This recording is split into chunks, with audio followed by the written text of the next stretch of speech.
Awesome, well welcome, thank you. Trevor and I are doing a little bit impromptu, but we did kind of go through things, and fortunately we've got a really good backdrop here with the rice behind me. Trial that got a lot of press coverage last year.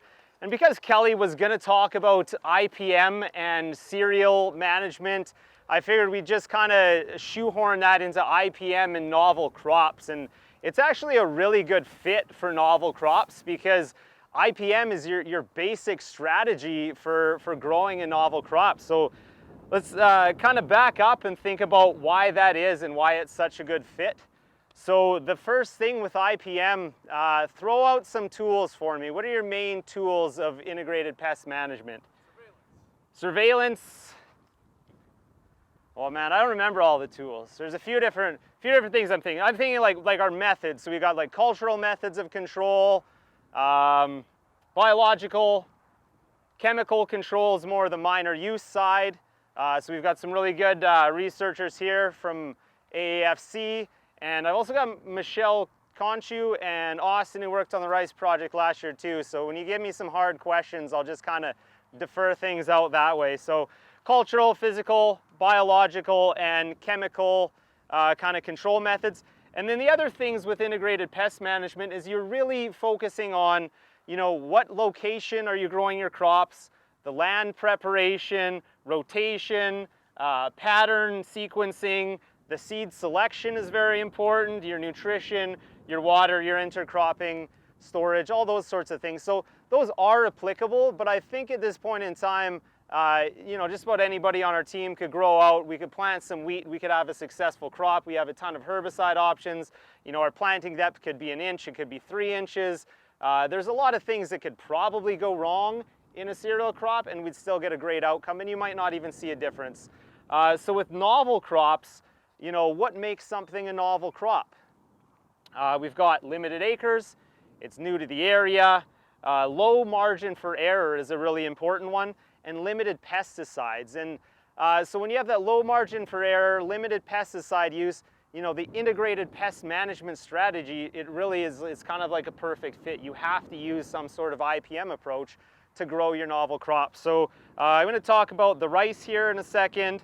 We can also relate back to some of the novel crop sequencing work that Jan has done with the hemp and quinoa that we've grown in the past. And then Trevor is going to talk about the camelina a little bit later as well. And so all those things kind of have this overarching IPM strategy that we're using to grow them. So from a research perspective, when we're growing a novel crop, what would you guys rate as kind of the most important factor, you think, for being able to grow a new crop? Say we're going to introduce something like rice to southern Alberta. What's the #1 starting point, do you think, for growing that crop? Being able to sell it? Yeah, that's a farmer perspective, probably not a research perspective. We don't care about being able to sell it. What was that? I said economics. Economics, okay, economics, yeah. Weed management, yeah, and I kind of stick by more of that agronomic side, and it kind of pains me to say that probably the germplasm in breeding in this case might take a little bit higher kind of stand. If we don't have, and I'll explain why with the rice example, if we don't have the right germplasm, it doesn't matter how good we are at the agronomics, it's still going to be a challenge. And you know, likewise, we still have to have the right agronomics because it's a novel crop. We can't just expect to put anything out there and have it grow. So there's kind of a balance, I'd say, from the research perspective between having, you know, the right seed, the right breeder lines and those things, and figuring out the economics for the area, because it's new. That's a novel crop. So we can take all the crazy things we want from Europe and other parts of the world and bring them here. We're probably going to have to figure out how to grow them here, as opposed to doing everything they do wherever the crop comes from. So that's a big one. So appropriate germplasm, growing degree days, corn heat units, days to maturity, those are important. Pest and disease resistance, sometimes we bring things over and they're awesome, and other times they're obliterated by diseases that you didn't even know could be a factor. The GMO, organics, and novel trait side is really important. depending on your end uses, like you said, on the marketability, if you only have something with GMO properties and it's supposed to go into an organic market, it's just never, it's going to be a failure to launch. And then how adapted is it to our environmental conditions? So you see behind us, we've got rice growing in an upland scenario. So not all crops have to be grown in a specific way, even though they may flourish in other parts in a certain way. And how realistic are we about the expectations somewhere else versus where we are here? So that second factor, the agronomic considerations, that's like when and how to plant, the herbicide management, IPM, all those things. And then I said, yeah, you know, market considerations. I think there's a really big integration between the research, the farmers, the agronomists, and the industry itself. You know, look at something like hemp and Alberta Hemp Alliance, and you know, they have so many strategic conversations, and they're all about, you know, how do we bring the research together to target the right fiber conditions, to get the seed out, to manufacture it. There's so much more that goes into it than necessarily our little piece of the pie here on the research side. And you know, I can appreciate how difficult it is. And even when we are very successful on what we can do in research, it doesn't guarantee that it's going to be, you know, the next canola industry in any shape or form. So that just is what it is. You know, on, where did I have this? The farmer perspective. I disappeared. Okay. Yeah, so farmer perspective, we really want to know, how do things fit into rotation? You know, what crops do you seed before and after? That's really important for a novel crop. A lot of staple crops, you can get away with kind of the universal donor of wheat and putting cereals before and after. And should you seed early? Should you plant late? So we know planting early gives us yield benefits, but we also know that planting late has a lot of other IPM advantages. Do we cultivate, use an air drill? Do we use a planter? Do you need specialized equipment? Do you need specialized storage? All those things come into play. So just quick show of hands, who here is growing novel crops? Anybody growing hemp, quinoa? Anybody growing sugar beets and potatoes? Maybe not as novel. Dryland grain corn or just grain corn in general. Dry beans, lots of staple crops mostly. What holds everybody back from trying new things? Market access is a big one. If you don't know where you're going to sell it, what's the point in trying?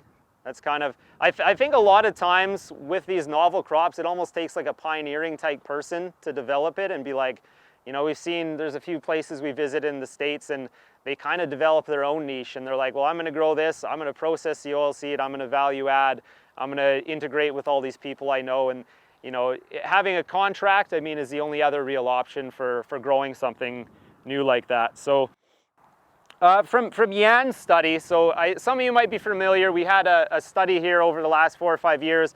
It was a big matrix and we grew staple crops, wheat, barley, durum, peas, and then canola, and then we had some novel crops, dry bean, hemp, quinoa, and other things. And so we grew those for a year, and then we stacked them on top. And some of the big outcomes of that study showed that, like, the pulses gave the best performance. So if you had a pulse crop preceding your cereals, preceding your novel crops, other things, we always saw that improved performance. And I think that's kind of straightforward, the advantages of having a pulse crop in the rotation.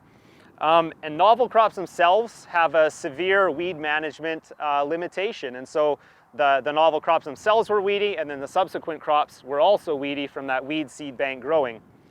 And then we had regional impacts. So this was really interesting. This study was performed at Vegreville, Lethbridge, Falher, and Indian Head. And Vegreville had the most severe impacts of the crop sequence. So their crop sequence had a really big impact on what happened. Lethbridge a little bit more so.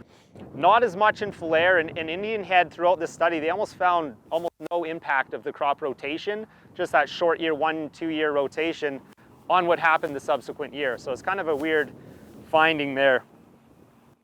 Short-term monoculture, so this was an interesting finding. The short-term monoculture, kind of like hemp, other things like that, wasn't as severe as we expected it to be. It still had impacts, but sometimes actually you might see a little bit of a benefit before things start to decline, which is interesting. So I'm going to go to quinoa first. and then kind of relate that back behind me to the rice here. So quinoa is something we've grown for 3 or 4 years. We don't have plots this year, but one of the most important things from the agronomic side, and especially for farmers growing it, any ideas on, you know, kind of first thing they look for in a new grower in a new field? This was talking with some of the agronomists who grow hemp. So the first thing they're kind of looking for is a clean field, and then kind of just that rotational factor. So the most important thing, they really want to have a low weed seed bank, because there's basically no registered broadleafs for quinoa. It's so closely related to lamb's quarters, you're not going to have any broadleaf control. So, and then when you're growing your first year of quinoa, kind of the first IPM strategy we use is actually delaying our seeding. So we don't seed until closer to May long weekend. The reason being is you want to get a couple nice rainfalls and get those flushes of annual weeds coming up. So in our fields here, that tends to be wild oats and kochia. And so looking at the rice behind me, I can kind of show you what that means here. Somebody mind grabbing me a water just out of the thing there? I guess one last thing with quinoa, kind of multiple passes of insecticides. So there's a lot of new insects that we didn't even know existed until we started growing quinoa, and little different management practices for the harvest and things like that. So with this rice behind me, upland rice is grown all throughout parts of the US. It's really big in Arkansas, I think, is one of their biggest growers. Obviously, it's big in places like Korea and India, being the biggest exporters in the world and producers. But there has been some research been going on in BC as well as Ontario, trying to study some of these same kind of principles.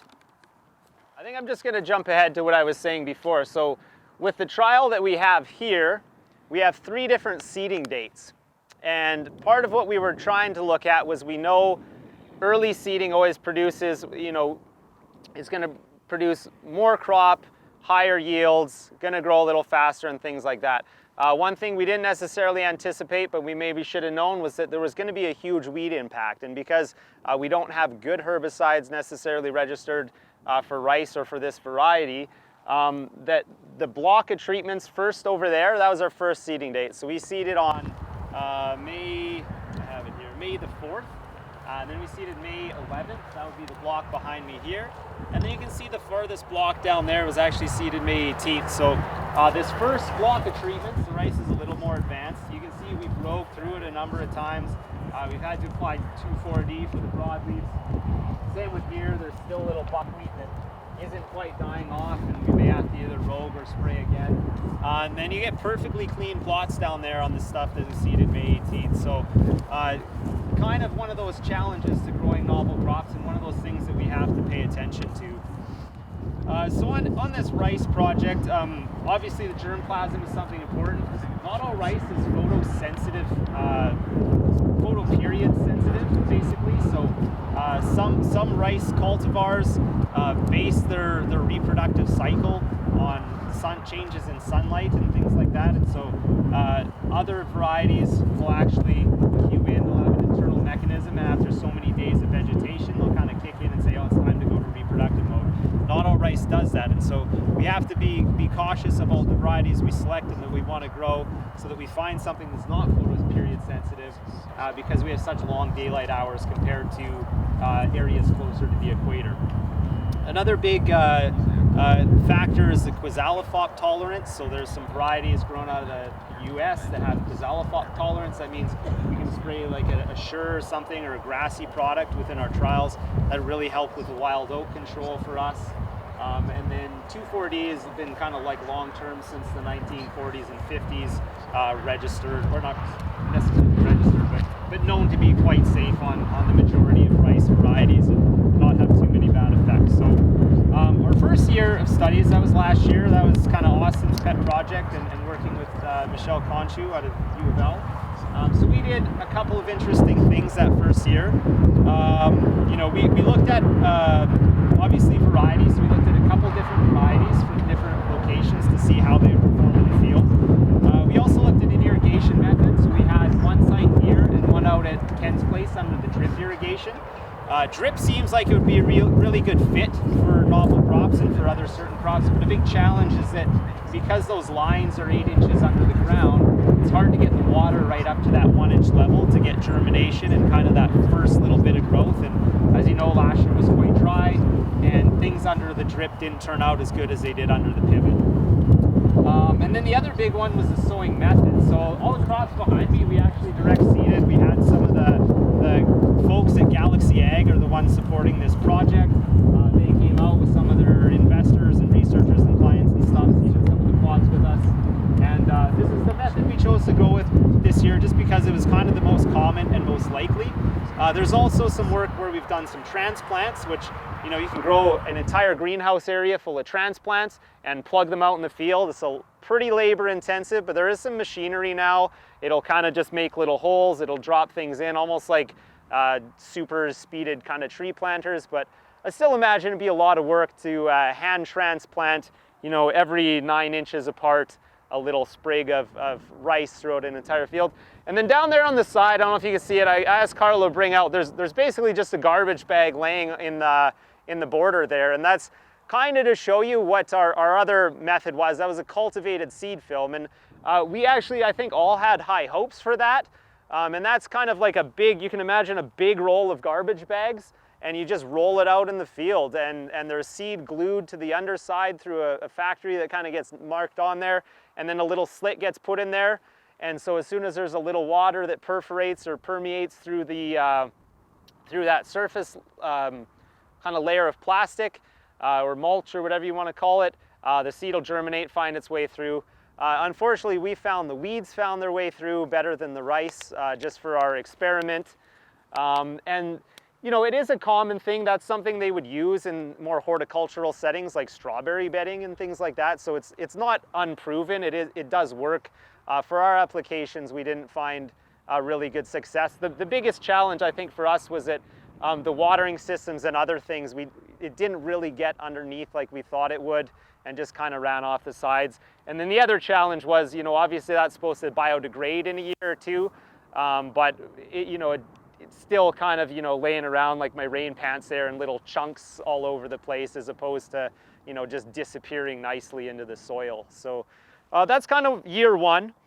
Year two now is the plots behind me, and so like I said, we're looking at, can we get our plots to maturity? So we found last year things got to about this height in some cases. Some grew up a little taller. We started to see some panicle formation, and we're just trying to figure out if the variety is right, if the conditions are right. Are we keeping them wet enough? We've already had 5-6 inches of water on these. I'm sure we're going to hit that 15 to 20 inch kind of mark that we need. So with southern Alberta being a big producer in sugar beets, potatoes, other high value irrigated crops, the conditions are right to have another type of crop kind of slide in and have that processing fit. But right now we're still in that optimistic phase of can we get some grain out of these plots. And so yeah, we're looking at a number of seeding dates and seed treatments here to see what works. I'm not entirely sure. I think there was a little bit where they were doing some kind of paddy style, but also some upland style. But I haven't contacted the researchers there at all, personally or anything like that. Does Michelle know?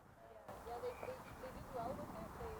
They produced it well from something out of China. But then COVID hit, and then China was a dirty word for a while, and their investors kind of held up, and then they didn't produce for a couple of years. So they've actually kind of had a hiatus. Was it at sites at UG, or where was it? They had private growth, and they had domestic production, and they sold everything. So maybe was, but kind of stalled out because of global kind of conditions. And I did hear at one point somebody said they thought they saw like a floating paddy out at Broxburn there on their little pond where they kind of just had a little demo rice thing floating around. I don't know if that's true or not, so don't quote me, but check it out. Any other questions or thoughts? Have I encouraged everybody to grow something novel next year? Try it out? Or just scared? What's one of the things that you love about the novel crop side of things? What I love about novel crops, I think that we're challenged. Like I said, there's certain things we've been doing so long, like we can always improve our agronomics on things like wheat and canola, and it's nice to fine tune. But I think with some of the novel crops, the first couple times you grow them, you learn a ton, like tenfold what you do on any other given crop. And there's always going to be an entirely new set of pests, entirely new set of management strategies, herbicides, whatever they may be. So that's why I keep kind of trying to do novel crop type stuff. And I think you just have to accept that 90% of it is sometimes never goes anywhere, and that's part of doing it. But I think when the stars all align and we have a new industry come through, that's where kind of the fun and the magic happens. Question. Good for time? What's that? How deep are you supposed to seed rice? Rice about 1.5 inches. Yeah. Yes. Think that one's deep enough or not? You think that one's a little shallow? Could be. We had everything set, but there's it could be some of the plots behind. There's a bunch of residue that came back. We talked about some different maybe systems of cultivating or other things. You can actually see the rice that's sitting further back away from the swath that's in that plot there looks a little greener. And we have fertilized a second time. There may be some other maybe micronutrient kind of deficiencies, but we noticed a lot. It was kind of yellow still in a lot of cases, but good moisture. Yes, you look like you got a question, Ben. So in China, where they grow lots of rice, do they grow rice in an agroclimate that's anything comparable to this? I doubt it. Yeah, really. I think, and so one thing I didn't mention though, but like rice itself, it doesn't need to be flooded. The reason they flood a lot of those plots in their fields is the weed control side, so they don't have the same weed control options. The rice will tolerate the flooding. A lot of their other weed species won't. So that's why they flood it out, not necessarily because it needs to be grown in the aquaculture kind of setting. But yeah, I doubt their conditions are anything like this. Yeah. Yeah, paddy rice is very different. This is the upland rice, they call it, yeah. It is grown in the U.S. quite a bit. Yeah. Korea grows rice. Yeah, and Korea's a huge... What's the methyl alcohol treatment? So there is a couple different treatments on here, a couple biologicals. Ethyl alcohol is basically like a check kind of seed treatment, but potentially could help break down some of that harder layer on the seed, help it germinate a little faster, maybe, who knows kind of things. But it did actually, in some cases, look like it helped speed up the germination. And they noticed that they're doing some testing, and Manjula's doing some work on it in Brooks as well. And observed the same sort of thing where he thought the ethyl alcohol treated seeds were popping out of the ground a couple of days sooner. So kind of weird. I'm not sure if anybody has any other thoughts on why that might be, but just an observation. Yeah. Might be a component of some of the biologicals too, so they might be pulling the biological out, just looking at the alpha alcohol kind of thing. Yeah. Theoretically, when would you be looking to harvest? Harvest? Ideally. Hopefully late September. I know it depends on the year. Like with our quinoa, one of the challenges that happened, and I know Scott had surveyed a bunch of fields around here, so we plant a little bit later, trying to get that weed. And even if you can plant and wait a couple days and then get even better burn off on things before it comes up out of the ground, end of September is ideal. But sometimes we had trouble with that seed kind of maturing and filling, and kind of unknown reasons in some cases too. That's a challenge with novel crops. You don't always know why things went wrong, and I think that's where we're at with some of the rice too, is it's like, you know, we feel like we're doing everything right, but if one treatment or date or whatever it is doesn't make it to panicle or maturity or whatever, it's kind of like, well, what could it be? We're still trying to figure out what that is. Yeah. Ideally not in the spring, obviously. Yeah, like September, October. Yeah. Been ignoring the camera. Okay, well, Yeah, thanks a lot. thanks, Mike, for the talk. And Perfect. I think we just have one last stop.